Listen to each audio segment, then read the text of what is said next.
मसूरी के शहीद स्थल परिसर में पटरी व्यापारियों का अनिश्चितकालीन धरना लगातार जारी है। अपनी विभिन्न मांगों को लेकर दिन रात आंदोलन कर रहे पटरी व्यापारी की हालत ठंड के चलते बिगड़ती जा रही है। इसी बीच धरना स्थल पर एक महिला पटरी व्यापारी की अचानक से तबीयत खराब हो गई, जिससे मौके पर अफरा तफरी मच गई। महिला को तत्काल 108 एम्बुलेंस सेवा के माध्यम से उपजिला चिकित्सालय मसूरी पहुंचाया गया, जहां उसका उपचार किया जा रहा है। पटरी व्यापारियों का कहना है कि कड़ाके की ठंड के बावजूद वे बीते कई दिनों से खुले आसमान के नीचे धरना दे रहे हैं। रात में तापमान गिरने के कारण कई आंदोलनकारियों की तबीयत प्रभावित हो रही है। महिला व्यापारी की तबीयत बिगड़ना इसी का प्रत्यक्ष उदाहरण है, लेकिन इसके बावजूद व्यापारी अपना आंदोलन समाप्त करने को तैयार नहीं। इधर मसूरी में विंटर लाइन कार्निवाल की शुरुआत को लेकर बुधवार को 23 साल बाद इंद्रमणि बारडोनी की जयंती के अवसर पर सांस्कृतिक कार्यक्रमों का आयोजन किया जा रहा था। एक और शहर में उत्सव और सांस्कृतिक रंग बिखरे हुए थे, तो वहीं दूसरी ओर शहीद स्थल पर पटरी व्यापारी अपनी आजीविका और अधिकारों को लेकर संघर्षरत दिखाई दिए। पटरी व्यापारियों ने आरोप लगाया कि सरकार और प्रशासन उनके साथ लगातार भेदभाव कर रही है।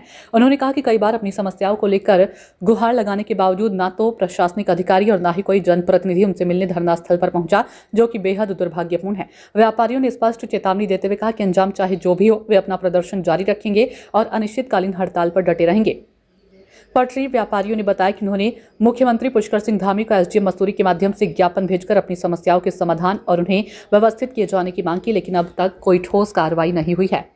आंदोलनकारियों का कहना है कि जब तक उनकी मांगें पूरी नहीं होती तब तक वे पीछे हटने वाले नहीं है। महिला व्यापारी की तबीयत बिगड़ने की घटना ने प्रशासन की संवेदनशीलता पर भी सवाल खड़े कर दिए। अब देखना यह होगा कि प्रशासन और सरकार इस आंदोलन को लेकर क्या रुख अपनाती है। देखो जी, हमने पहले ही इसकी इतला कर दी थी इस प्रशासन को कि हम धरने में बैठे हैं। अब हम धरने में बैठे रहेंगे कंटिन्यू, बल्कि इससे ज़्यादा कल रात हम यहाँ पूरी रात बैठे रहे और उसके बाद हम धरना प्रदर्शन और चक्का जाम वगैरह करने की कोशिश करेंगे। और क्या मानते हैं, कार्निवल की शुरुआत हो गई है, ऐसे में यहाँ कार्निवल और आपका धरना दोनों संयुक्त रूप से चलेगा? संयुक्त। तो आप कार्यक्रम का विरोध नहीं कर रहे हैं? कार्यक्रम का विरोध नहीं, हम तो ये बरौनी का कार्यक्रम है, विरोध नहीं कर रहे क्योंकि हमारे गढ़वाल के। और कल भी कार्यक्रम होने हैं यहाँ पर? हाँ, कल भी कार्यक्रम होने हैं। हम वो नीचे करेंगे, हम पूरा जहाँ धरने की परमिशन है हमारी, हमारा धरना नहीं छोड़ेंगे। आप शहीद स्थल पे बैठे रहेंगे? हाँ, बैठे रहेंगे।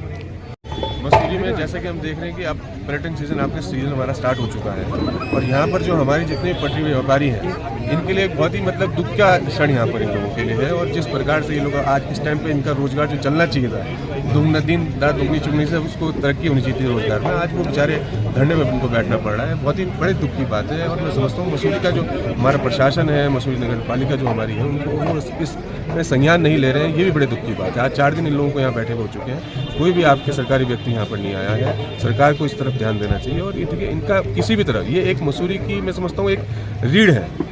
इनके बगैर अगर हम बोलें कि मसूरी आप किस तरह आपके तरक्की कर सकती तो वो मुमकिन नहीं है। और इन लोगों के लिए सरकार को भी और हम सभी लोगों को, जो मसूरी वासियों को भी खड़ा होना चाहिए, इनके संगठन को और मजबूत करना चाहिए, इनके आंदोलन को और मजबूत करना चाहिए। तो क्या आप इनके जो धरना दे रहे हैं उनको समर्थन कर रहे हैं और पूरी लड़ाई लड़ेंगे? बिल्कुल, हम इनको समर्थन कर रहे हैं और हम आपके कोर्ट भी जाने का रुख कर रहे हैं कि भाई कोर्ट में हम देख रहे हैं किस प्रकार से हम कोर्ट में अपनी बात रख सकते हैं। जो ये समिति बनी है टीबीसी, इसको भंग करने की एक मांग जो उठ रही है वो बिल्कुल सही उठ रही है, क्योंकि जो उसने आपके एक रिपोर्ट अपनी पेश करी, उस रिपोर्ट में जितने भी उन्होंने नाम पेश किए वो बिल्कुल भी सही नहीं है। और जिस तरीके से उनका चयन हुआ है, कई लोगों का कहना है कि भाई वो 6 महीने पहले यहाँ पर आए हुए हैं। कई लोगों और जो जिनको हटाया गया उनको कह रहे हैं कि उनके बच्चे कोई मॉडलिंग कर रहा है, कोई अगर मान लो बच्चे कोई रोजगार कर रहे हैं, वो तो भी स्टार्ट हुआ है। मॉडलिंग में कितना पैसा एक बच्चा कमा लेगा?